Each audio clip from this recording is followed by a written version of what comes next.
Why do you say that, Father?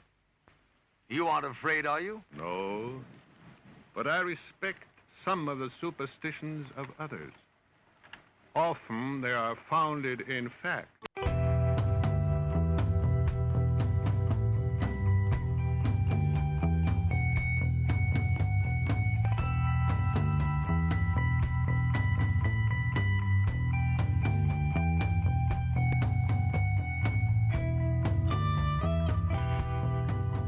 Broadcasting live from our Sanctum Sanctorum in bountiful Bakersfield, California. This is the Sixth Sense Society. I'm your host, Krista, here with our producer, Michael. And today we are finally doing our 2025 prediction show. We do this show annually. And joining us this time is Kerry Jane, who is a numerologist dedicated to consciousness and transformation. When she's not investigating the synchronicities of our mathematical universe, she's working in her academic field of marine science. She's also the author of Metanoia, a serialized novel, which you can find on Substack. And we also have joined us Marnie Olson, who's going to be looking at the astrology. She's an actor, writer, producer, and co-founder of Cosmic Playhouse. She's the author of the novel Grateful and co-writer, co-producer, and co-star of the award-winning series Namaste Bitches. You can also find her on Substack. And anyway, before we get started on this show, which will be really a lot of fun and interesting, Michael has a few announcements. Hi, everybody. Welcome back to our show. And yes, we're hoping all the tech works great today. I'm sorry about last week, but we had some audio issues that we couldn't solve quickly. So coming up next week, we have our good friend from Australia, witchcraft practitioner Sandra Inman. So tune in for that and lots of other great shows coming up. You can get all the information on our website, sixthsensesociety.com, SAXTH, all spelled out. While you're there, if you can afford to, please buy us a coffee on Ko-Fi. Helps us cover our cost. And don't forget, our book, Tarot Alchemy, a Kabbalah-inspired approach to reading the cards, is now available on Amazon. Search under books or look for our authors pages, and you can find that as well. And lots of other great stuff going on. So, and our meet and greet is the first Saturday of every month at 10 in the morning till noon Pacific, and on Zoom. You can get book on our website and get the link for that and join us for a chat. And we'd love to have you. So I don't want to take up much time because I know there's so much to cover with the topic today. So I'm going to kick it back to you. So take it away, Krista, and our guests. Great. Thank you, Michael. And welcome, Kerry Jane. Hi. Thank you for having me again. Great to have you. And Marnie. Hi, glad to be back. Yes. We've been, I guess the first show we did with a guest was with Kerry Jane. I looked at it in 2022. And of course, we're missing Caroline. We wish she could be here, but she'll come on later this year too. But it's a lot of fun having you folks. I'm so glad that you can return. I really like the chemistry. I did want to just sort of throw out a few key points because we may or may not cover any of this, but I'm just going to throw it out. And if any of you want to talk about it later, sure. So as you know, it's the year of the wood snake, and it is a number 9 year, which of course Kerry Jane's going to talk a lot about. And then there are these major planetary changes, which really don't happen all the time, where you have Neptune moving into Aries, and Neptune's a very slow moving planet. We have Saturn in Aries too, and Uranus going to be moving into Gemini. And Jupiter, which is the United States chart ruling planet, will be moving into Cancer. And we'll probably touch on at least some of those, as well as I think the nodes have already moved, changed signs in January. And these are just a few of the major things going on. Like I said, I'm sure Marnie might have her own particular interest. And we were talking earlier, how that's really tricky sometimes doing a show with astrology because there's so much usually going on. But there really is this year. Yeah, it's a lot. There's a lot. So I thought maybe it might be good to just maybe start with, are there any sort of general ideas that either of you noticed that hit you when you first looked at the energies of 2025? And you can say yes or no, it's totally fine. But let's start with Kerry. Was there anything that kind of struck you when you started thinking about the number 9 year? Well, as you already kind of mentioned to me before, 9 is a bit of a weird year. When I am talking about the personal year number, not just what we are going through globally on my Substack publication and with my clients, I refer it to the space where there are phantoms of the interim. It's kind of a spooky place because something has unquestionably ended, but the next chapter hasn't quite began yet. So the whole world is in this space that feels very unmoored. We have phantoms of the past that come up because we never actually deal with the past. So that will keep being pushed into our faces over and over and over again until it's actually dealt with. And the fact that it comes up means that it hasn't yet. And as like, yeah, I've already talked about on my publication, etc., this is a year where things fall apart. This is an entire year of disintegration. This year will be hardest for people who are unwilling to let go. The more that you can embrace surrender and embrace being unmoored, I think the better that it will go for you. I'd say expect the unexpected. Uh, and I think I'm not positive, but I might have mentioned in our last prediction show for 2024 when we were talking about the 8-year, which was this year regarding power and finances. I kind of hopefully mentioned that yes, this is the year of finances, and most people would suspect that if there was going to be issues with our economy or some kind of collapse in the stock market, it would happen this year. But because 9 is a year of where things fall apart and it's a shedding period of letting go, my guess was that this would be the year where something like that were to happen if it did. So that's something to keep in mind. There's a lot going on, and I wrote about this in just going back to January. I know it's already February, but January in my newsletter, I titled that "The Beginning of the End," and we're still probably going to feel a lot of that because things will play out how they will play out for the whole year. We will get our bearings probably more towards the end of the year, but in the meantime, it's kind of the Wild West. It feels really weird. A lot of people are uncertain. A lot of people are just uncomfortable just because of that. Not even talking about all of what we're seeing of what people have to go through right now. With there's too much, and we don't have enough time to go over all of it. But well, let's get just a quick hit from Marnie on some of anything related to that or something separate that you notice in terms of just an overarching themes, just like Kerry did, the beginning of the end, and having to deal with the phantoms of the past, anything like that for in astrology. Yeah, I mean, definitely want to touch on something that you just said, which was expect the unexpected. And it's like one of those things that we say, it's like a phrase that we say, and sometimes we don't even really think about what that actually means, but it's because we have so many large planetary shifts happening this year.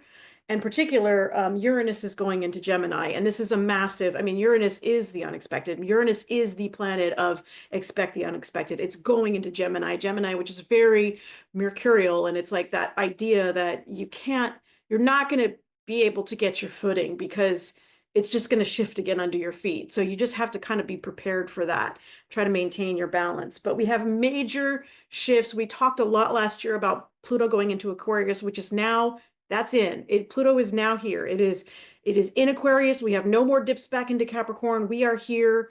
And Pluto is going to be here. We got a couple decades of this. This year we will have Saturn shifting into Aries. Uranus is going to shift into Gemini. Neptune is going to go into Aries. And so we're going to have a completely different vibe.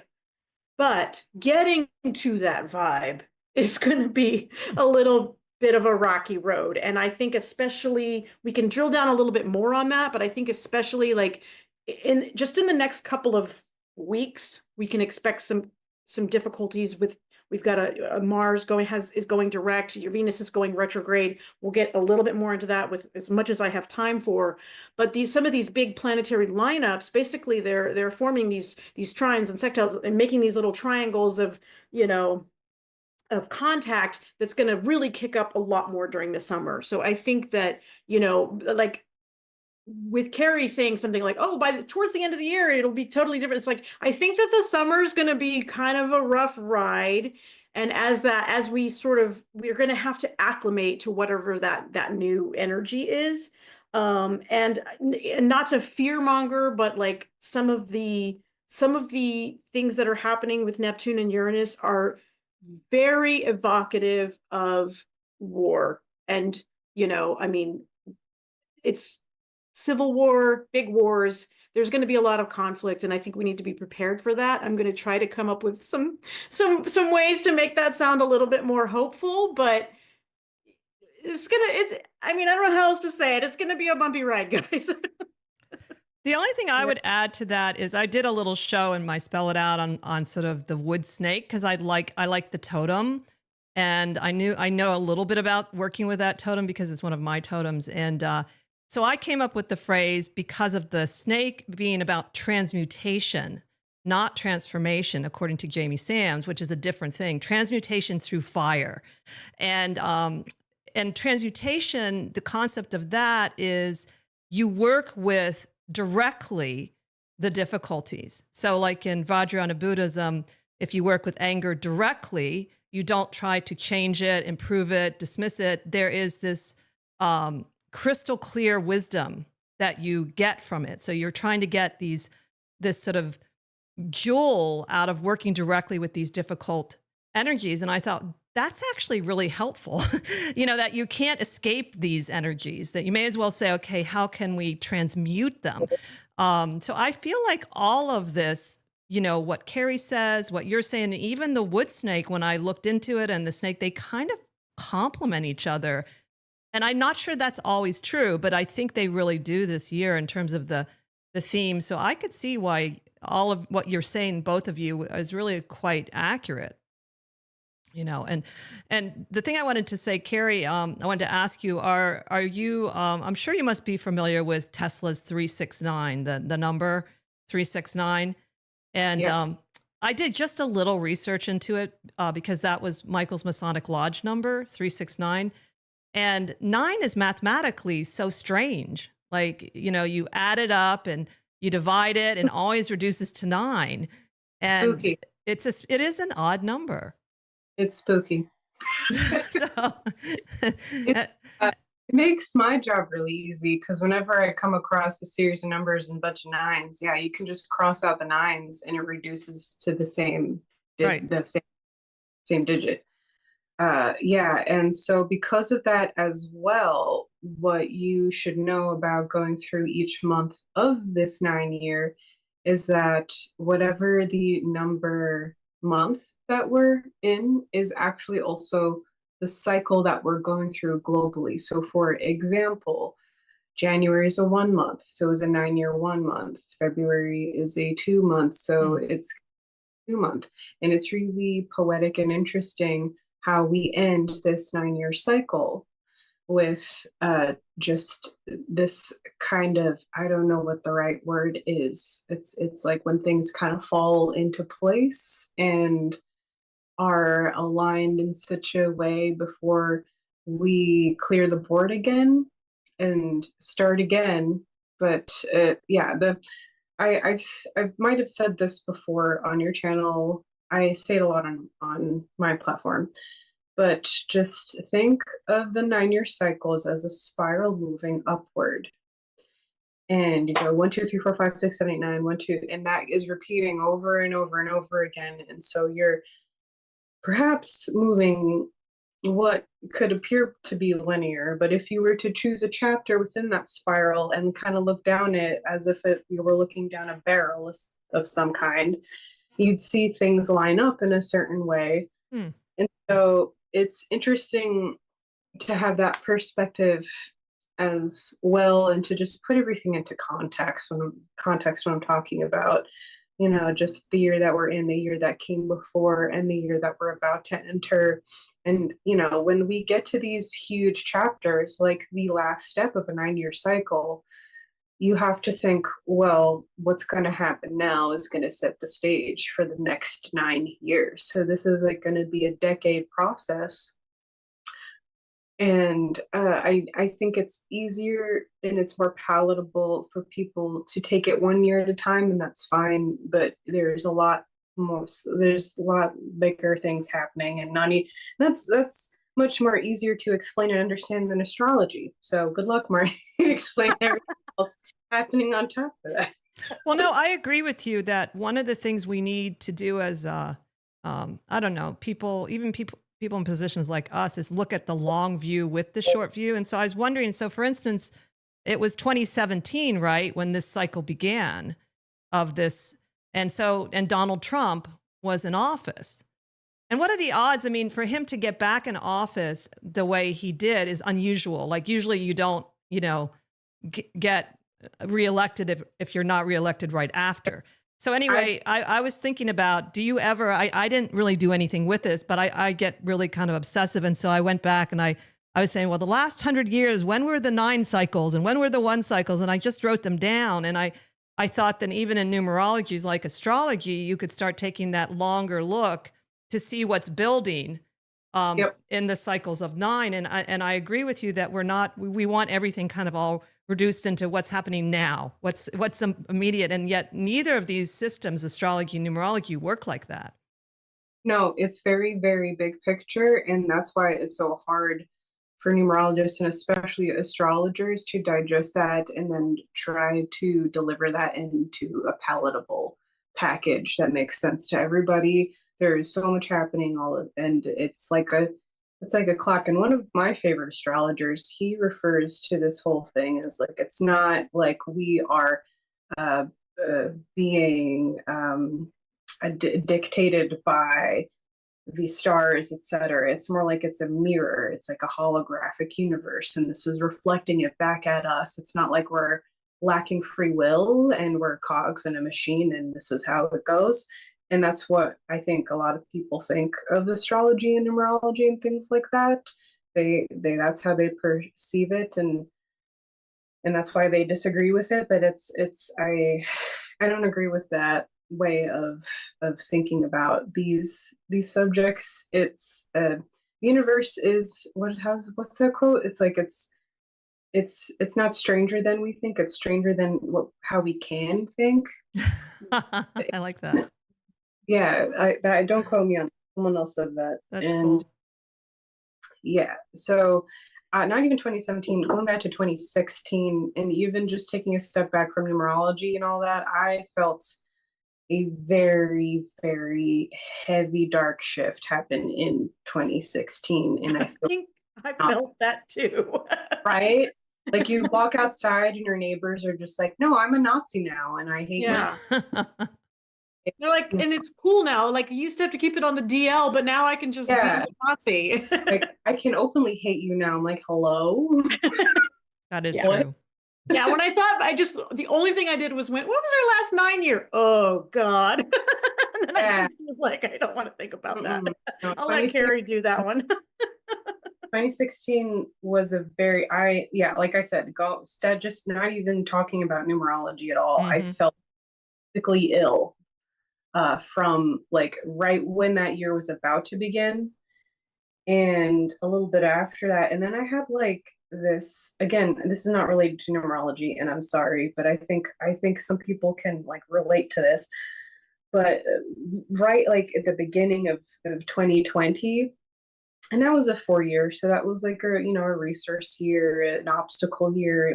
It had a density to it, but it wasn't something that I was expecting to be what it was. 2020 began, and I had a night terror, and I haven't had night terror since I was a child, and this thing felt really weird, and everybody felt very deeply altered and like not themselves, and even possessed, and I like woke up terrified. And that's very abnormal for me. And then I was like going about my day and my life days after this thing, feeling like that was real somehow. So the people, like our collective is going through it. And I think that, it's always really scary to look at stuff like that, because once you look at it,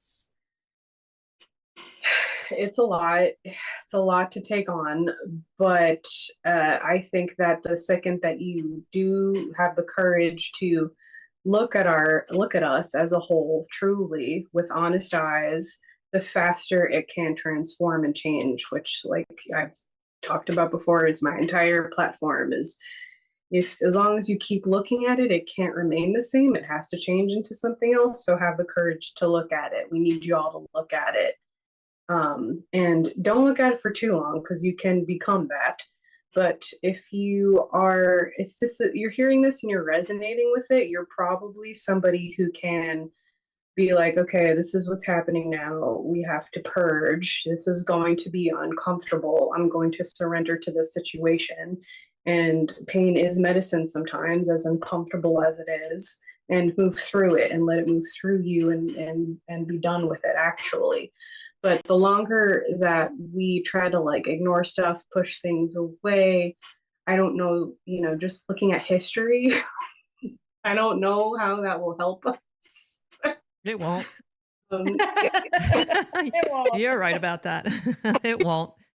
Yeah. So Marnie, what are some of the I know there's a lot happening early in the year astrologically, like the first 6 months, right? And what is it that struck you about that in terms of the energies at play that made you think it was going to be a challenging period and also to expect the unexpected? I don't want to go too much into just like the very, very beginning of the year since we've already sort of endured it. Yeah.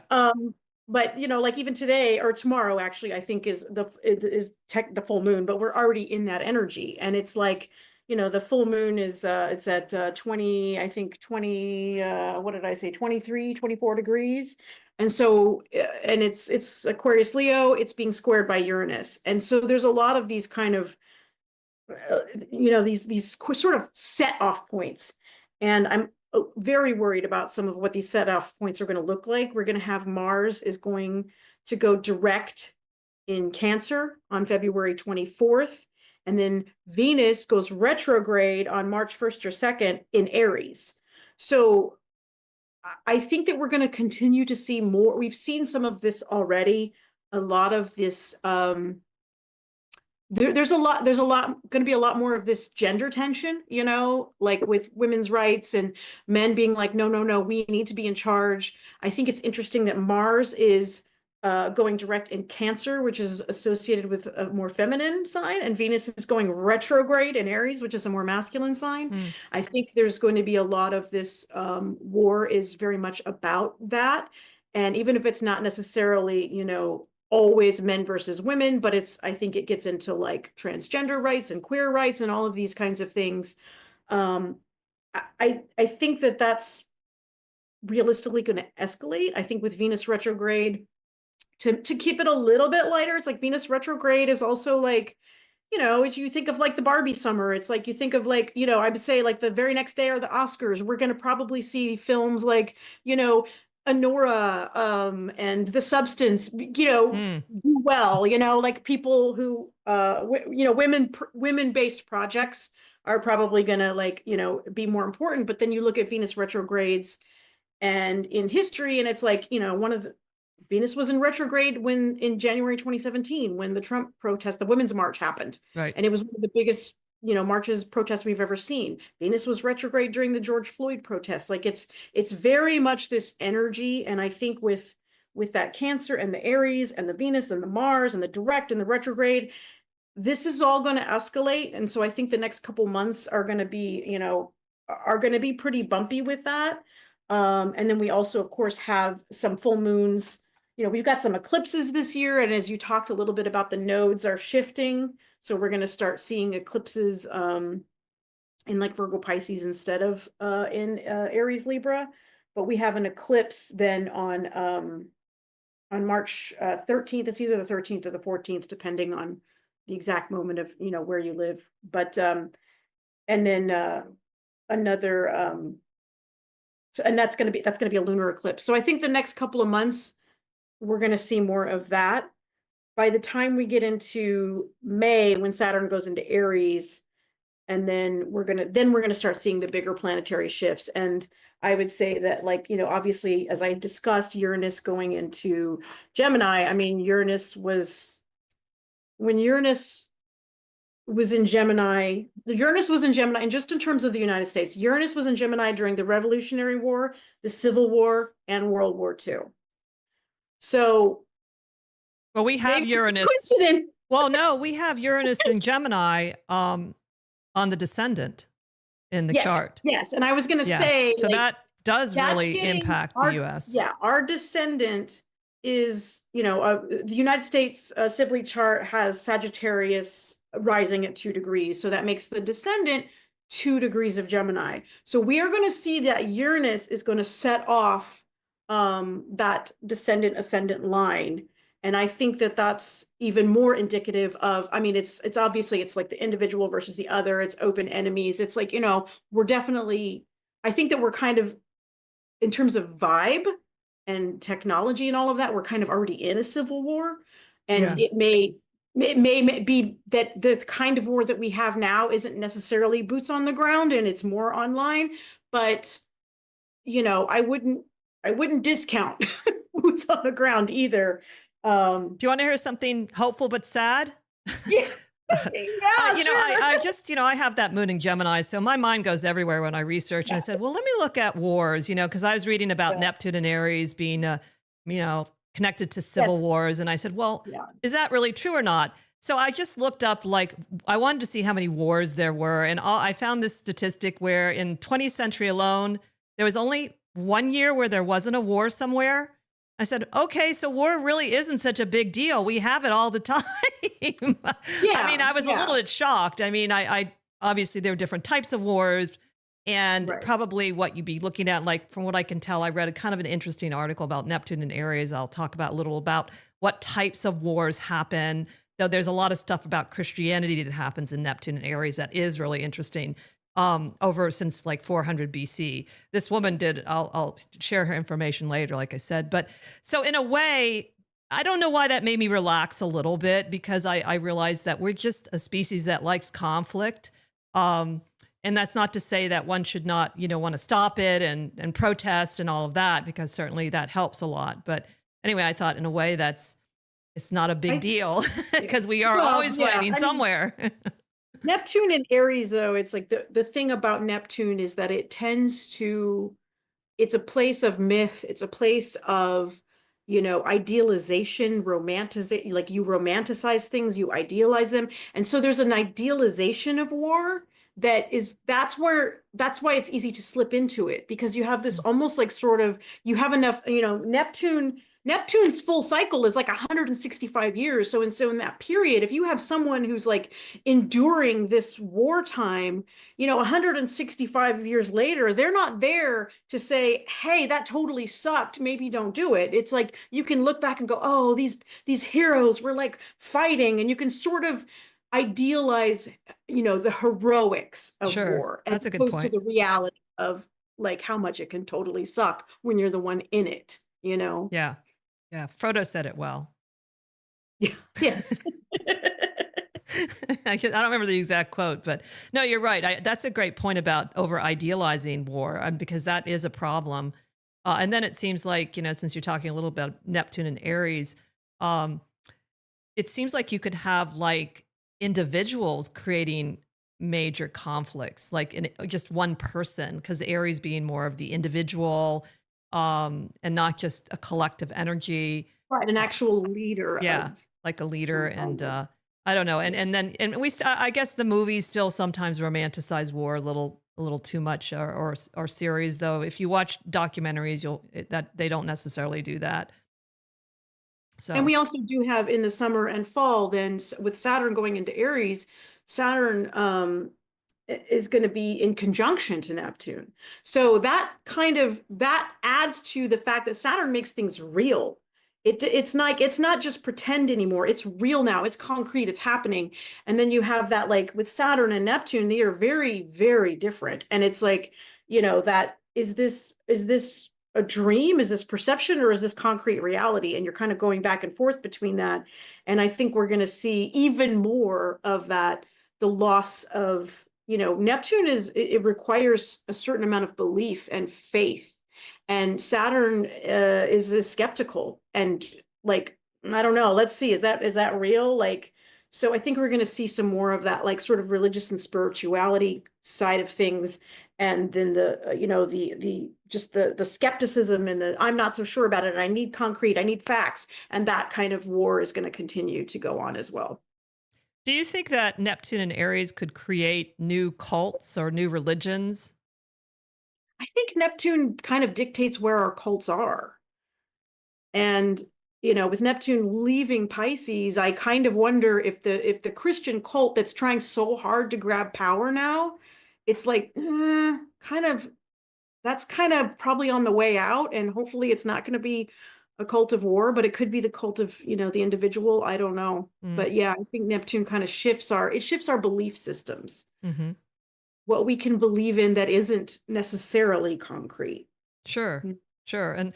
And do you think that since Aries is like the first sign, does it kind of fit with some of the idea of we're kind of on the edge of a new cycle numerologically, but we're not quite there, so that you would see maybe something sort of forming this year, but maybe not fully until you get into the next numerological year?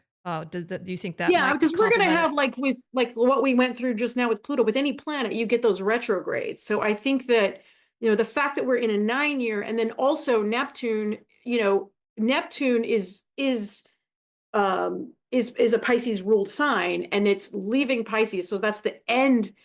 Pisces is the end of the astrological cycle, and Aries is the beginning. So I think it's that sort of like getting a little flavor of what's coming. We're going to get a preview. Like, we're going to get trailers and previews and like coming attractions this summer and fall. But again, all of this might not, we still got to go next year into our 1 year. We got to, and then fully get ensconced in whatever this new era is. That's not going to come this year, but we're going to see those glimpses of it. I think that, yeah, just solely based on numerology, which, so, take it with a grain of salt, we will not be able to get a grasp of anything at all until October. October is always the transitory month because we have a month cycle that is the same number as the following year. So, for example, we're going into a 1 year. October is a 1 year for the month cycle for the collective. So, will that mean that we see stuff happening in our physical reality necessarily? No, but I think that we will all be more like mentally, emotionally oriented in what's about to happen. And I do think that, yeah, we cannot simplify things into this year. And then there's just this 1 year, and then there's the next year and the next year. No, this is like going to be a whole 9-year chapter that we have not begun yet. And we are currently extremely unmoored and just floating around in all kinds of nonsense until we begin the nonsense for real at some point. But then if it's final, it's one is a lot more action. It's like I hope I don't actually know what's going to happen, obviously, but I hope that with the 1 year in 2026, we see real action taking place, orienting ourselves more in what actually needs to be done, and having a kind of clarity, and from that be able to confidently move in a direction of some kind that produces real results. I think it will at least feel a little bit better, even though things will not just be like boom fixed. If we can at least have like a clear direction in like how to help things, how to fix things, I think that'll come starting in October and into the next year. Hopefully. I don't actually know that. It's always my hope, my ideal, not necessarily what's about to take place. I associate one with fire personally. It's like Aries. Right. Think Aries. And right now we're in a 9-year. This is more of like 3, 6, and 9. Those grouped together are like think communities and social stuff and creativity, that realm. And 2 4s and 8s are always going to be resource years, and 1 5s and 7s are always going to be of our intellect and our mind, and the 1 being like you have a sword and you're actually making cuts, your royal knife, like a scalpel, like that kind of thought. So if anyone listening wants a play-by-play idea, Substack publication, that's kerryjane.substack.com. My publication is called Metanoia. And it's I don't know what's going to happen, but we do see this very interesting inching forward before we start a whole brand new cycle, in the sense that we are March will be a 3-month. It's a 3, it's hard to explain in simple terms. I think that if I were to give just advice in general for this year, and in general, I would say what I said for January's newsletter, which is focus on what is working and hang on. You can't really go wrong with that. Just focus on what is working and hang on. And simply being aware of the fact that everything's very confusing and uncertain and terrifying right now. You're not alone in that, and allow that to move through you, and you can kind of overcome it through that way, and one day at a time. I think that I did make a video for 2025. I think I'm holding up Douglas Adams' Hitchhiker's Guide to the Galaxy, like the back of the cover. It says, "Don't panic." Don't panic. Always good advice. That's a great book to read right now. Yes, it really is. I have to correct myself, because I said something incorrectly, which was that our ascendant descendant was 2 degrees. It's actually 12 degrees. So I just want to correct that the birth chart, the Sibley chart for the United States, is 12 degrees. But it's still that Sag Gemini thing. We'll get to that point. But the reason 2 was in my head is because I did the chart for or many people have done the chart. I just printed it out. But like the chart for the U.S. Constitution is actually 2 degrees. And so when I was looking at that, my thinking was, because we've had so much discussion about, we keep hearing we're in a constitutional crisis. We're in a constitutional crisis. We hear it over and over and over. And I looking at like, oh, that's right. Our descendant and our descendant for the constitutional chart, when the Constitution was actually signed, is 2 degrees Gemini. So Uranus is going to hit that point. And I think that that there's been a lot of talk of the Constitution, and like what it, first of all, it's been completely dismantled in recent years.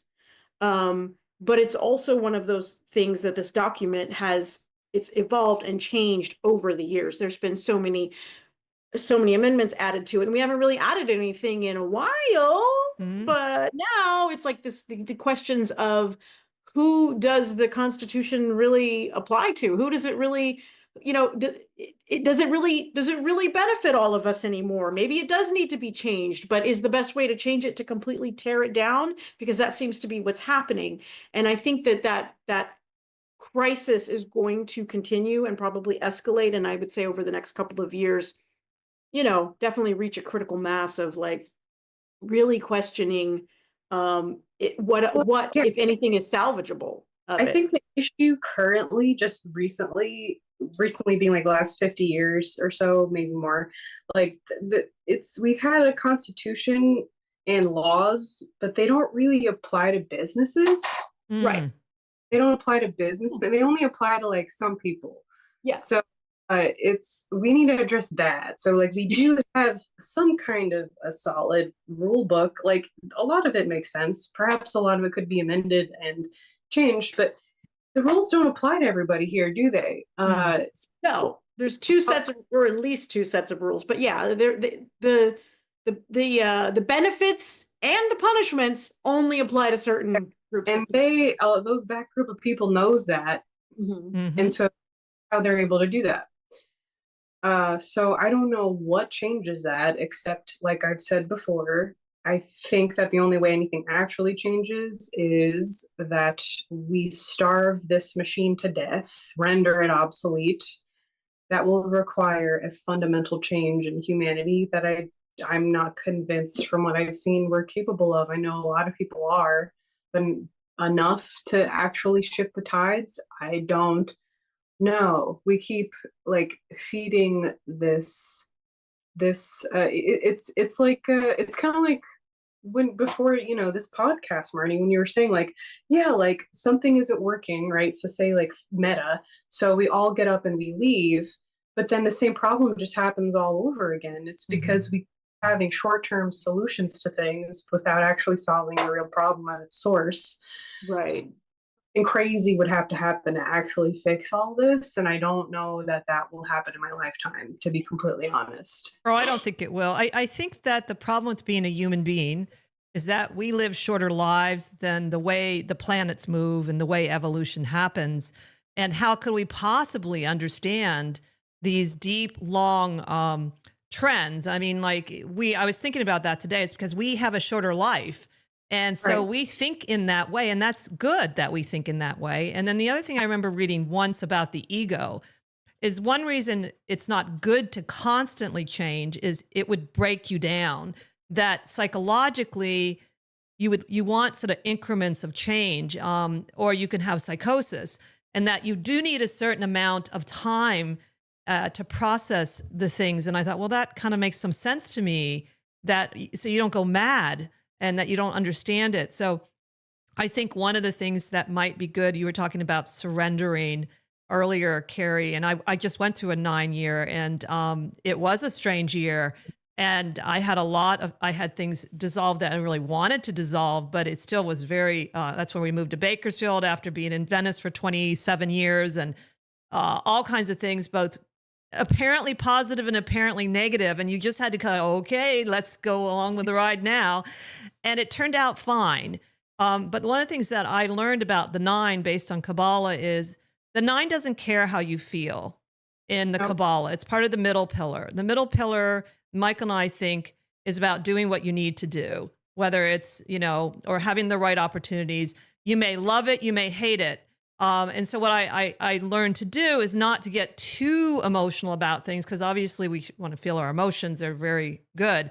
But I didn't get swept away by each of the things, whether it was something high or low. I said, okay, now what's the next step kind of thing? And it kept me making good decisions is what I think.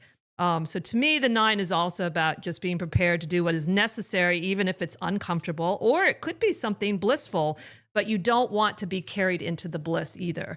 That, as we know, bliss can take people away as well. They can just go off and live in bliss and then they don't do what they need to do.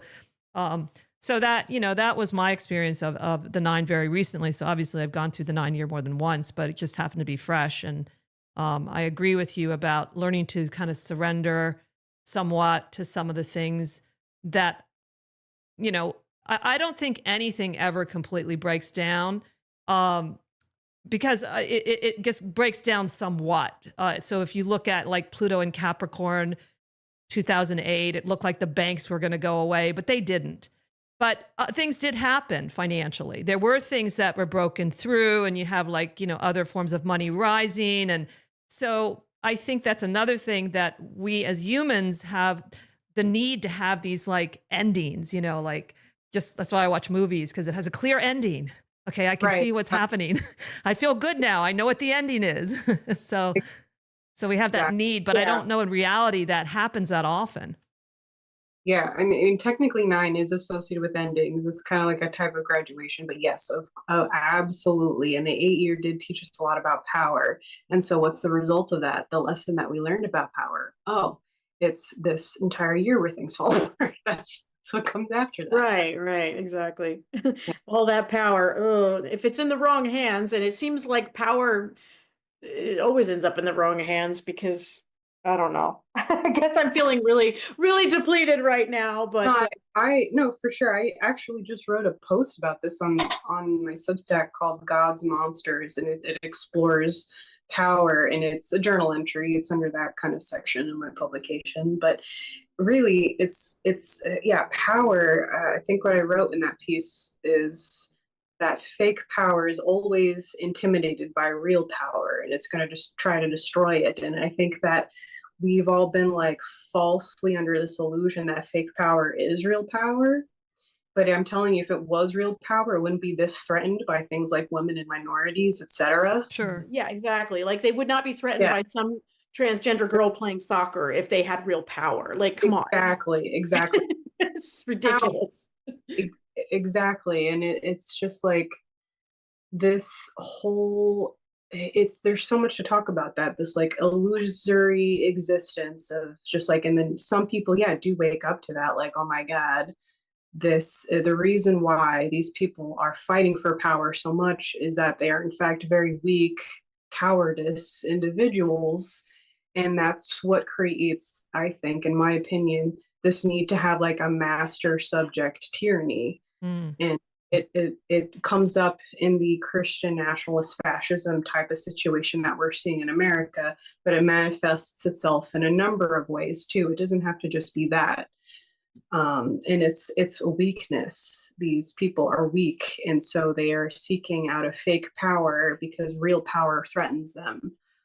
Yeah, and I think that Pluto, with Pluto changing signs having gone, like when you're just talking about in Capricorn, and it was kind of showing us the dark side of the banks and just, like the mortgage crises and all of this, like this financial institutions and patriarchy and capitalism. And it was showing us, Pluto will show you kind of like it's like it shows you what happens when you pull down the mask of power, like what's behind it, the Wizard of Oz, like what's really behind, financial security and capitalism. Like there's this creepy thing behind it. And I think with Pluto shifting into Aquarius, we're going to see like, I saw this it was just like a picture it might have been a headline or something. I get so bombarded with so much information, but it was basically a picture of Elon Musk like pulling down a mask with Hitler underneath, and I was like, oh, that is so Pluto and Aquarius. It's like I'm wearing the mask of this technology is going to be so amazing, and I'm going to have my own crypto or whatever, but it's like behind it there's this Nazi nasty gross thing. And I think that Pluto likes to have a little, like, it might, come strutting into the room with its all puffed up and showing you its power, but there's something behind it. And you have to have the bravery to just kind of pull down the mask and really look at it, or you can't battle it if you don't know what it is. So I think it's in Jeff Green's book on Pluto and Aquarius. One element of Pluto and Aquarius is people that want to keep the status quo, that are super conservative. He has like these 3 groups, I remember. And he also has these different layers of consciousness, depending on, and he groups like the percentage of people he thinks are in this layer and that layer. I thought it was a really interesting idea because it helped me realize that Pluto and Aquarius can be super conservative, and that it can be very authoritarian. Yeah, because they want to keep going, hold on to the things that, and also one time Aquarius was associated with Saturn, which was pointed out by Chris Brennan, I think. I said, oh yeah, that's true, that it can have that kind of reserved energy too. And I like what you were saying about Pluto. To me, I have this endless fascination with Pluto right now, which I go in and out of, but I do think it doesn't have the same, I don't think it has power in the same way like Jupiter has power. And the idea that it helps you to see the underpinnings, the mask is being ripped off, and then you have to do something. Okay, Pluto says, here's what's going on financially, but what are you going to do about it? And I agree with that interpretation that Pluto is really good at that. And also looking into the masses, what's really going on, erupting, through the consciousness of the people. So that's why, when you see these things getting worse, well, they were there anyway, and now we have permission to express them more easily. Yeah. And Pluto, with Pluto, we're going to have, I think it's, let's see, on August 29th, that's a day to think about, because Pluto is going to be at 1 degree Aquarius. Uranus is going to be at 1 degree Gemini. Neptune is going to be at 1 degree of Aries, and Saturn will also be at 0 degrees Aries. So it's almost like this kind of one astrologer, and I can't remember who it was. It might have actually been Chris Brennan or maybe Austin. One of them, I think, was calling it the magic triangle. And I was like, oh, that's kind of interesting. But it's just like, it's this really interesting point. So look at that in late August, you know, to see kind of, that's a lot. That's a lot of big boys in play. And it's not squares, it's not oppositions. It's actually, I think it might be almost like a window into possibility, you know. It's worth just looking at that, because it's just like a lot of things lining up, and you have those themes of Aquarius and Aries and Gemini, and you have the, you know, the Aquarius is very much associated with, you know, the group and the people, whereas Aries is very much the individual. And I think that is one of the things I was thinking a lot about, like when Mars goes direct, which will happen on February 24th. And I think it's worth kind of observing where you are in that moment. Like, put it in your head and go, where am I in that moment? Because within a week, Venus is going to go retrograde. And I think I keep saying, like, we're already in a war. We are already in it. So I think it's important to know, like, where you stand, what your kind of role is, because not everyone is a soldier and not everyone is a general. But, you know, what is your role in what's coming? Because it's not going to be avoidable forever. There are a lot of people who we're so exhausted. We're exhausted by the news cycle. We're exhausted by the chaos. That's part of the war, is to keep us tired so that we can't, you know. So I think it's like, at some point, you're going to have to take a stand. As much as you might want to stay deluded and stay disconnected and stay out of the fray, and you're bored of it, you're tired of it, you're exhausted, it feels pointless, it feels hopeless. But I've been thinking a lot about Mars going direct in Cancer, and the thing that popped in my head was like, it's the Mars is associated, you know, with action and what you're going to do, you know, what the actions that you're going to take. And it's a very kind of, it's more of a doer. It's an athletic. And, you know, Cancer is what, you know, it's your feelings, it's what you care about. And I think that is, like, you know, the athleticism of feeling. When you're really passionate about something, it's a lot easier to take action. You know, if you don't care about it, then it's a lot easier to just kind of give up. But if you care about something, you know, it's just like those stories of the, you know, women lifting cars off toddlers or whatever. It's like, remember the athleticism of your own feelings. Like, if you feel passionate about something, you can take a stand for it and get ready, because, you know, the summer months are going to be bonkers. They're going to be completely bonkers. I like that description a lot, of the athleticism of your feelings. I really, really like that. And the other thing I wanted to just add to that was, I wish I could remember exactly what this one woman, her name too, this astrologer was talking about the relationship of Venus and Mars, that with Venus, you determine what you desire. And with Mars, you take your will and you take what you desire and you do something with it. So if there's a problem with Mars, it might be a problem with Venus. That there, and she says it way more beautifully and goes into why. And even though I see the correlation in Kabbalah, there's that correlation between the Empress and the Tower in Kabbalah, I like the way she put it. And I thought, well, that is really, really true. And if I'm not able to take an action, then I have to go back to also, you know, yes, your feelings, because I think that is tied into Venus, our feelings and our desires, and what's going on there. What is it that, you know, and then fixing it from that point of view. And especially when you were talking about Venus being retrograde and all that, maybe there's some kind of dance that's really interesting between those two. And it's going to be in Aries, which is a Mars ruled sign. So it's like, it still ties into that, like, what your passion is and what you yourself, you know, how you see yourself in this whole thing. Sure, absolutely. What you need to fight for. Yeah, I completely agree with what Marnie just explained, and it reminded me of actually February's message that I wrote in my Substack publication. I titled that "Rubber Glove," and I was like, how most people were feeling in January.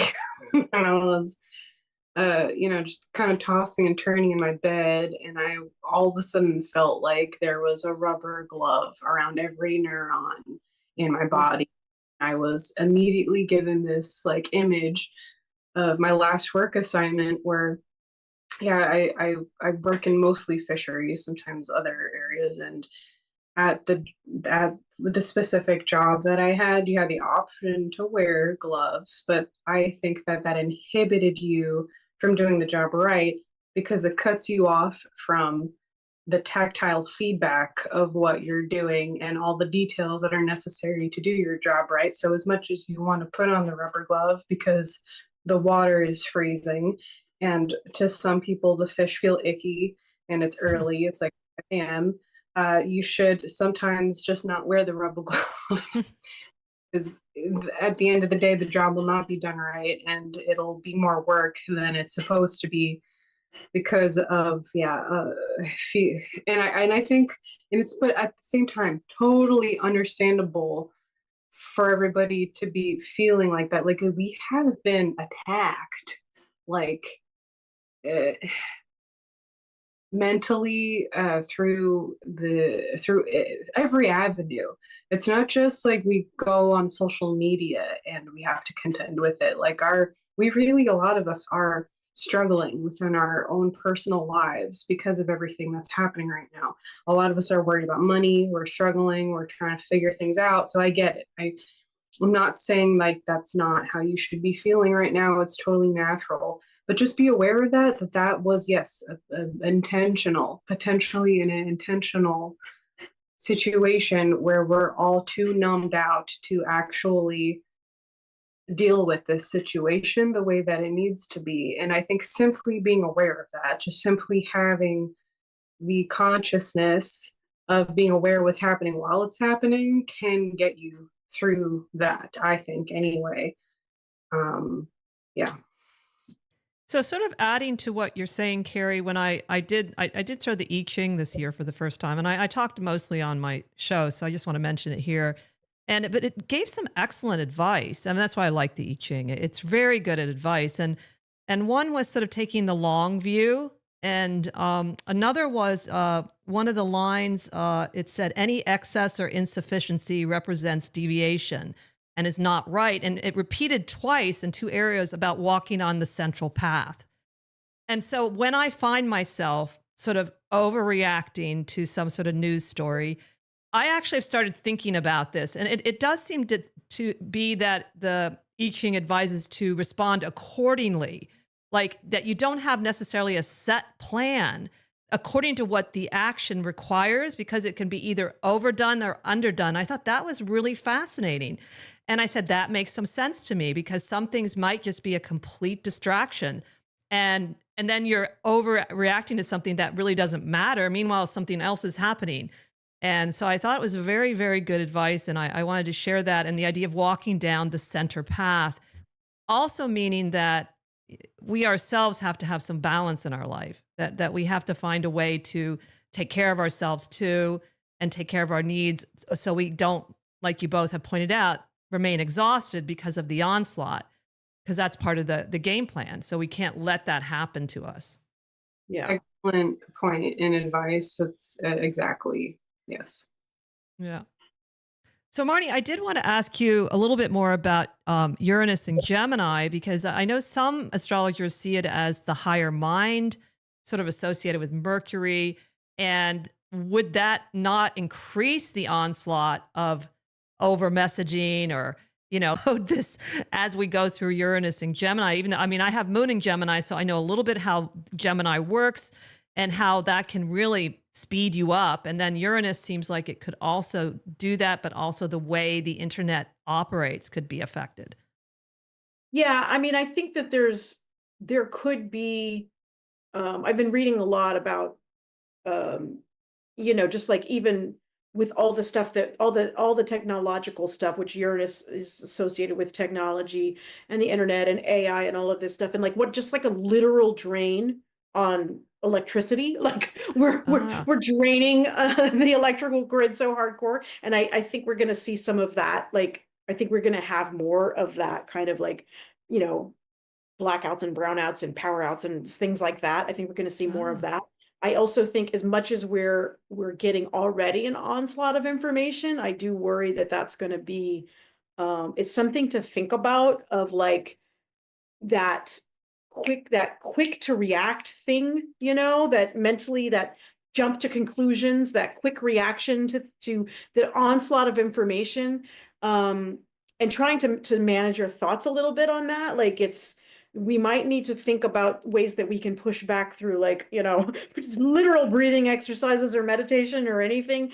It's not just hyperbole at this point, because that constant flood of information could get even worse, I think, under Uranus Gemini. And probably another, I think we'll maybe see with Pluto and Aquarius and Uranus and Gemini, that also feels like maybe another shift in social media, and like what's going to be the next social media thing. Because there's been, obviously, we were talking about it earlier with like every time there's a new social media and this is going to solve all our problems, we just will get off of this one and we'll go on to this one. And people, like, you know, people were like on inauguration day or whatever, logging out of all their meta platforms and just saying like no more. And people are migrating to, you know, there's a lot more people on Substack and Blue Sky than there was even 6 months ago. You know, it's like it's getting more and more. And I think there we'll see some more of that. Like the thing that I find interesting about Substack, you know, when my friends who aren't on it are like, well, why do you like it? And I'm like, I don't know. It sort of feels like social media for writers, and it's kind of nerdy, but I kind of like it, and people have an opportunity to kind of, you know, express themselves, and you can get some good journalism there, and you can read perspectives that maybe you haven't heard before, but it's also not filled with trolls yet, so maybe that's part of why I like it. Every once in a while one will come on and they just get everyone's like, fuck off troll, and they're like, God, because they just can't, there's just too many of us being like, we're not going to go down that road. But I think that there's going to be a lot more innovations too in social media and the ways that we interact. And then combined, again, it's hard for me to talk about it without also going into Pluto and Aquarius, because it's just like this energy of Uranus. Yeah, sure. Is, you know, technology, and that's Aquarius, and then you got Gemini, and you got Pluto, you know, and it's like, and then Aquarius and Gemini are trining, you know, so I think, and Aquarius rules groups. So I think that like finding your groups is going to be really important too, and communicating with those groups. You know, it's like when people are like, you know, I don't know what to do. Like last Saturday, some friends and I just went out on the streets with signs basically saying Elon's not our president, and, you know, stop the coup and all of this stuff. And there were so many women would just drive. It was always women for the most part that would drive by and go, thank you. What are you still, are you going to be here again? Are you going to be here again? And it was like, that's what we need to remember, it is to find those micro groups and those macro groups, but to find your people, so that you can endure this, so that you can survive this. And finding places on social media that you do curate, that you do make an effort to, like, who am I engaging with? Who am I reading? Who am I listening to? Who am I watching on YouTube? Like, to really pay attention to those things, because they haven't, as we've seen, social media has the power to get people into these crazy cults. It spreads misinformation, and you know, going back to media literacy, it's like you got to up your media literacy a little bit too. You got to learn not to just react to the next thing, because it's not going to stop. That is just going to get worse. I'm so glad that Marnie brought that up, because I did want to talk about that today at some point. Just whoever is tuning into your platform, to talk about censorship. I think that vaguely a lot of people know about that and what's going on, but maybe not 100%. But I mean, to make a long story short, I completely left YouTube. I now only operate on Substack. I do have a Blue Sky account, but just to like check into some things, I'm not really active on there, mostly active on Substack now. And I you know, I want everybody to just simply be aware that whenever you go on Meta, and yes, YouTube, because YouTube is essentially just Big Brother Google. Not many people are fully aware of that. It is just Google.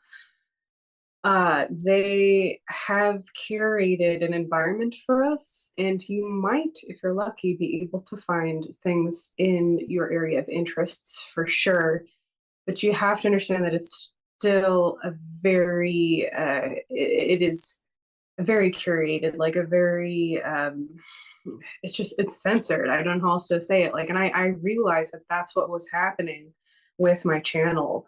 I don't have very many subscribers, but the ones that I did have that were loyal to me were saying, like, I can't find your videos anymore. I'm subscribed to you, but they don't appear in, my feed. It's stuff like that. And this was going on for years. And when it started happening to a lot of much bigger relevant channels than mine. And I was watching what they were going through. And so it would be obvious. It would be very, very obvious if they just simply shut down channels, which they have, but not so much. If they just completely shut down channels that they didn't want on their platform. But that, it's very easy to make an algorithm that curtails some things and then increases other stuff, which is typically mind-numbing, senseless content, which I call stuff that caters to the oh my god, the baseline or something of the amygdala. It's just like stuff that is creating like weird kind of like reward system in your brain, and it's usually nonsense, and it most of all just keeps them making money for their advertisers. And right on that, they're creating unconsciousness. So even though like there's probably a ton of people, for just one example, who would love to watch this podcast. They would love the Sixth Sense Society. They're never going to find it because this doesn't make them money, and they don't want people talking about real things. The second that you get real on your channel or on Meta, they shut you down, either through just completely wiping your stuff, they take down your platform, or like you're just not in the algorithm anymore, or even people who subscribe to you can no longer find your content.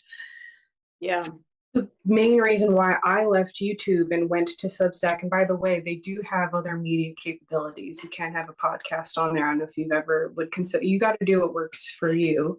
But I have a podcast that I load it through Substack. Yeah. I'm just talking about. And they do like live videos too. Yeah. They have they're getting better with that kind of stuff. And the only issue that I'm having with Substack right now is that I'm afraid that they clearly have taken a stance on free speech, which is great, but I hope that doesn't mean that they will not do anything to address hate speech, Right. which technically is protected against with the First Amendment, but it's also not necessarily the same. And there are things that you can do and should do that you're obligated to do against speech. So Substack is great right now just because of people leaving in mass these spaces and wanting to create something for themselves. But at the end of the day, I do hope that whoever's in charge of Substack, first of all, doesn't sell out to Meta or Google or whoever. And second, it has the wherewithal to know, like, okay, we got to draw the line somewhere, and it has to be here. I think the other movement that's sort of starting to happen, which I'm all for, is people getting off social media completely. And there's one group that goes to this church and they read and they do painting like what we used to do. We used to do when we were growing up. And I just feel more of that as much as technology is going to change, we can also counter it more by saying, hey, I want to take a break for good reasons, not as a sort of like a protest, but because if I take a break and just connect to the world and to the people and to my tribe. And by the way, birds are definitely part of my tribe. And I do not say that facetiously. I think in the Pluto and Aquarius, you can have unusual tribes. You don't have to stick to humans. That's my opinion, because we just made friends with the two ravens in our neighborhood because they didn't want to take our peanuts. And so we were so excited after 8 months, they took our peanuts, and they know us a little bit. And it meant a lot to us that they're really part of our neighborhood. If something happened to them, we would help them. We're not going to just, sit by and do nothing. But that idea that I've seen birds have disappointed me less than humans have, just putting that out there. Well, I mean, in general, animals seem to respond to love. I mean, obviously there are exceptions if they're rabid or something, but one of the things that most of us agree on, whatever animal you have, even if it's a spider, because I watch a lot of spider videos too, they respond to love. And people don't always do that. They can beat you up even if you've shown them love. And I think that's one of the ways maybe we can expand our tribes, is that the people are doing it anyway. You can tell that they see these creatures as their family, and there's more and more unusual connections to nature that I never saw growing up. I never saw the jumping spiders and people, loving them and taking care of them and naming them. And so, but maybe some sort of, and again, not a protest against technology, but you say, hey, let's just take a break. Let's just take a breath and let's just go do something together. And especially something creative. I thought it was just really cool. People were doing that already. I think Uranus and Gemini too could show us unusual forms of communication. Like we could start communicating in different ways. But I also think it's going back to like the free speech thing. It could escalate some. I mean, because what we're seeing now is, America's always been like free speech, but what we're seeing now is free speech is dependent upon what you're saying. And we have this, authoritarian government now that's like, oh, we believe in free speech if it's Nazis saying whatever they want or delivering their hate speech.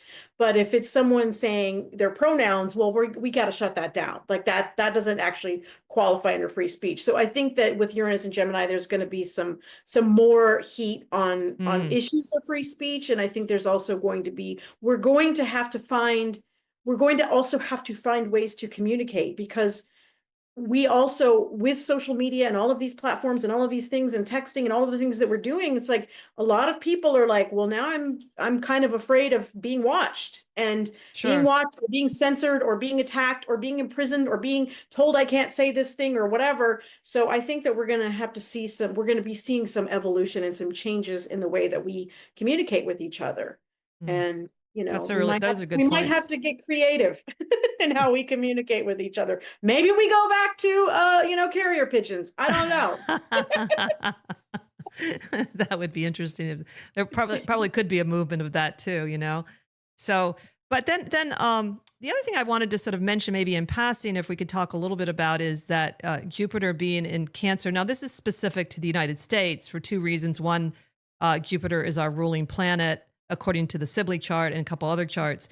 And also it's going to cross a whole bunch of things in the 7th house. And I'm wondering if this could be positive in that the allies stand up against us like they're already doing, like, because the 7th house is open enemies, but also allies and relationships. And I'm thinking like, is that could be a positive thing? I was thinking maybe that will help curtail some of what's happening in the U.S. trying to be, force us into isolationism, and that maybe that won't happen as much, even though that's a painful way to do it. I'm all for it. I'm glad Canada stands up to us. I'm hoping for more countries to do that. Right. I think I'm glad you brought this up, because this was one of the, as I'm looking at the time, I was like, when I was preparing the last time we were going to do this, and I was like, I got to remember to talk about Jupiter and Cancer, because I was like, I want to end on something that feels like a little bit hopeful and positive. And I was like, oh, I could talk about Jupiter and Cancer. And so, we have also in the Sibley chart, I mean, we do have Jupiter at, I think it's 5 degrees. Let me make sure I'm getting it right this time. Yes.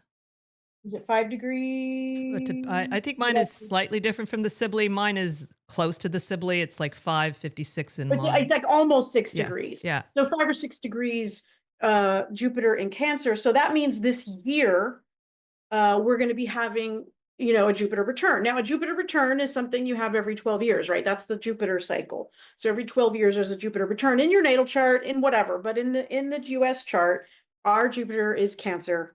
And what's interesting is this year, our Jupiter return is exact on July 4th.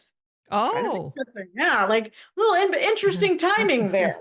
And one of the things that is interesting about Jupiter in Cancer is that it's like when we look at some of the historical things, you know, it's like our Sibley chart has it, the Declaration of Independence has it, the Constitution has it, the American Disabilities Act. There's the Affordable Care Act kind of started before that, but I think it got really in the swing of things in Jupiter Cancer. But it's very much like, you know, just kind of how we can take care of each other. The things that we do to say, you know, like even just looking at like, you know, the American Disabilities Act, it's like, oh, how can I care for others? How can I care for people? Because it's not just, you know, there needs to be some of the collective. And I think it is interesting that it is Cancer, which is the home front. And America's always been, you know, the downside of us, I think, is the idea of American exceptionalism, which is crumbling right before our very eyes. And Jupiter, of course, also represents foreign. It represents Right. foreign land. And we're watching this kind of breakdown of like our foreign relations. We're drawing out of these foreign, you know, organizations like, you know, the USAID and, you know, like pulling out of World Health and Paris Climate. And it's just like this, like we're isolating and isolating and isolating and isolating. And people are like, yeah, I don't think I like that so much. I don't think that's such a great idea to isolate, because we're in a global society now. It's important that we're like sort of keeping that global perspective. And I think Jupiter and Cancer can help remind us of, you know, where we stand, that the idea of foreigners, which we're also, of course, dealing with all this, oh, we got to get all the foreigners out. And it's like, we got to get the immigrants and the foreigners out, and like that tension of like, we're going to just be us. But it's like, but America's always been this quote unquote melting pot. We've always had all of these quote unquote foreign people coming here. And I think that that's going to escalate too. But I think the positive side of it is to remember that, like, that sense of home and caring for one another is really important. And that I think it's important that we maintain good relations with people around the world, that we don't just keep isolating and isolating. I don't think that's a positive manifestation of how we should be acting in this world right now. And I thought that maybe that could give us a little bit of hope to think in those terms of how we care for each other, and not just the person sitting right next to you, but as a whole, you know. I like that. Those are excellent points. And I'm wondering, Kerry, so is that a 7-month then, July? Is that how it works? And what does that say about July when we have the same thing going on with Jupiter and Cancer? Is there some sort of complementary thing or something more you wanted to add to that month particularly going on? Well, just thinking about it ahead of time, 9 being in this year of ending of the past and of the graduation, everything associated with that, endings, and that combined with the 7, which is this non-material, spiritual, very, very highly potent mental vibration. I'm thinking a kind of disillusionment that people are not ready for. Something that is like, finally, the past is at your front door, and if you don't deal with it right now, you're not going to make it. Like it's yeah, that's yeah. So that ghost, if you were to, there's so much to say about the 9, but if you were to just focus on the past aspect of the 9, and you're traveling through the 12 months that we're going through, and the 7, you get up to chapter 7, and that ghost of the past is going to be everything associated with our illusions, our the things that are holding us back mentally. So that doesn't necessarily have to be the illusory nature of this world. That could be a lot of things when we're talking about the collective, not just an individual. Talking about a 7 in its worst form is like a crisis in faith, which, yeah, again, we have the past here. So that could happen just because of that. The 7 isn't obviously always a very scary number. I mean, on the lighter side of things, it's like finally we overcome this like situation that was mentally holding us back, and we can move through it and over it. So that's like the good side of that. And 7 is also just plainly about being connected to stuff that is farther beyond yourself. It's not necessarily doom and gloom. So I don't want to just talk about that. I don't want this to necessarily, even though we're all feeling it, to just be about all the scary stuff. Well, yeah, that's interesting too, that Jupiter is, you know, when you're talking about the 7 and the higher mind and stuff like that, and Jupiter's kind of associated with that, but Jupiter's also associated with faith and Yes. having your faith, and Cancer is the past. It's like, you know, so there's some kind of eerie connections there too, but yeah, yeah, it's I think that will be, I think, a very confusing time. yeah, I think it'll be a very confusing time because of the non-material, untangible nature of the 7 and this 9, which we're already in, which is of just being completely unmoored and having to shed everything that we no longer need. And so we're just floating around. And now we get to the part of the trip that's bad. well, Like- yeah, and I think the thing about the past, you know, which Cancer rules the past, you know, the thing about the past that's kind of scary is that it's almost impossible to define it, because people really have different perceptions of the past. And that's a big part of that's what our crisis of faith is right now. People that are like, oh, it was so let's make America great again. We have this mythical past that's so perfect and so great. And other people are like, yeah, that wasn't so great. I wasn't having a very good time. And no, actually, the American dream, Yes. wasn't accessible to everyone. And Yes. we weren't all living in this same glorious past. Exactly. The past is like, Yeah. it's completely different depending on who you ask. So to make a long story short, for July, the collective should take psychedelic mushrooms and have a kind of trip that finally allows them to get over themselves. Yeah, so get over your fucking self. You know, you brought up a great yourself. point about history, and I was never good at history until I've gotten older, in terms of, you know, one of those people had bad history teachers. Not to blame them, but I thought history is boring, and the opposite is happening to me now. I love looking at history, and I'm a slow reader, but I've been trying to get through this book on the genocide of the California Indians, just that one area. It's a brilliant book. It was written in 2017. I forget the name now. I always forget. I think it's called The American Genocide, the catastrophic California Indian, something like that. But what I'm finding is, even though it's a grueling read, you know, and not all history is, but a lot is, once you really look at things like the Civil War, it's really kind of eye-opening to understand the consciousness of this country. It's in a way, it helps me to contextualize why there's still so much violence, because of the nature of what happened was so horrible, even worse than I knew, because I knew a lot of this. But when you get into the specific battles and the specific stories, like anything else, it really hits you.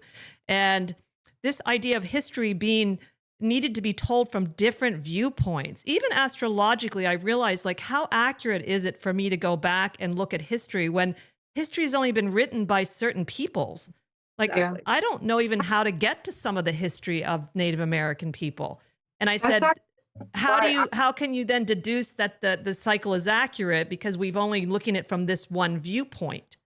Exactly. So That's why actually I hated history growing up, because I'm like, for the most part, depending again, like you just said, the teacher, it was just like, and then white people did this, and then white people did Yeah. that. And then there was like 2 times where like history really like grabbed me. And it was when I was in 4th grade and we learned about the Native Americans and indigenous cultures of that specific area I was living in. And then the other time was unfortunately when we were learning about the Holocaust, and I realized what humans were really capable of. And although my education system had flaws, it did that very, very well, where we were shown everything. We were 11 years old and they spent 3 months on it, and we were shown every single detail. They did not hold back, and that's how it should be. I don't think everybody got that. So Well, there's a real desire now to rewrite that past and erase all of it. Yeah. Right. yeah. So, but I totally understand what you just said. And yeah, like when you do as an adult, there's reasons why we probably didn't like history. And it wasn't just because of, I think like, yeah, we had terrible teachers and the curriculum was bad, but also like, yeah, the history was for sure written by the people who won. And I think we're kind of aware of that. And we're like, it didn't happen like that, something else happened and you're omitting that. So that is also, yeah, something to be very aware of as we're moving through the human story on the marketplace planet, which is what I call Earth. Yeah, that's interesting. I'm wondering if astrologically there's something that supports the idea of beginning to really allow more outlets for the human story in a way that we're just aware that, okay, this is this point of view and this is that point of view, not really judging one is better than the other, but that you have that panorama perspective then. I wonder if there's something, maybe the Pluto in Aquarius or even Uranus and Gemini might sort of the higher mind, or again, I'm wondering because I've just started thinking sort of like that probably the last year, like even questioning when I've gone to research astrology, I said, wait a minute, is this really accurate? Because I'm only looking at certain historical events that are well known, and not that it's wrong, but isn't there more to it that I might be missing? And how do I research that is all. I mean, I do think with having had our Pluto return last year, like we're seeing the kind of pretty messed up karma that this country has and what it was built on, and it's pretty bad. It's pretty bad. And this desire now to like, oh, we're not going to let anybody teach woke, whatever the hell that, like, you don't, like, what are you talking about? It's like, we gotta like basically keep everything whitewashed, but it's like, it's kind of too late for that. Like, it's all sort of coming out already, and you can't just, now they want to like make sure kids don't learn that white people did anything bad. And it's like, we have to remember, I think too, with, thinking about our own past, and don't let other people rewrite what you know to be true. And I think with Uranus and Gemini, like writers are gonna come into some, writers writing the truth, or not, are going to be worth watching, because Gemini gets a bit of a negative spin that it's a liar. Sometimes it's mercurial, but I think what I was told when I was young by an astrologer, that Gemini likes to see the two sides of things, and they have to learn how to take a side. And they have that, curiosity that leads them everywhere. They're not afraid to like look at all that. So I think certainly Gemini has the connection where it can be like the trickster, but I also think sometimes it's a little bit seen as shallower than it really necessarily is for if you work with it, deeply. Yeah, I think so.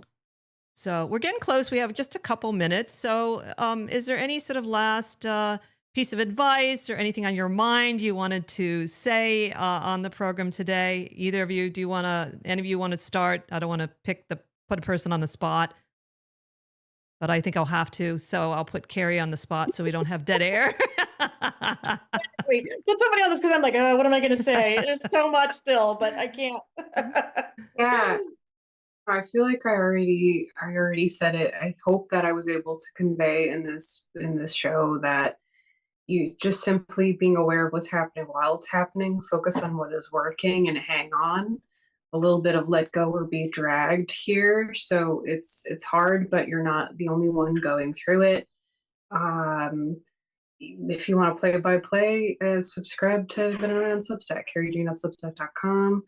I hope everyone is okay, because everything's very confusing and it's very hard. And I think it will be okay. Just hang on. Just focus on where it is working and hang on. Excellent. Marnie? I mean, kind of the same. I mean, just remember we've got, we've got a Venus retrograde. We've got some eclipses coming up this year. We've got Saturn goes into Aries in May 26th. Uranus goes into Gemini July 8th. Neptune goes into Aries March 31st. Jupiter's going to be in Cancer on July, or Jupiter return on July 4th. There's a lot of key elements. There's a lot of energy over the summer, and try not to get too distracted by every little thing. Just try to remember where you stand and what you stand for and what you really believe in, because we're in a deep story crisis, and you need to remember what you really believe in, I guess, what you're willing to fight for. Thank you both so much for coming on the show. I really appreciate it. It was always it's always a blast with you here. And thank you all for tuning in. Join us next time as we continue to explore the esoteric and the obscure together. Have a magical week.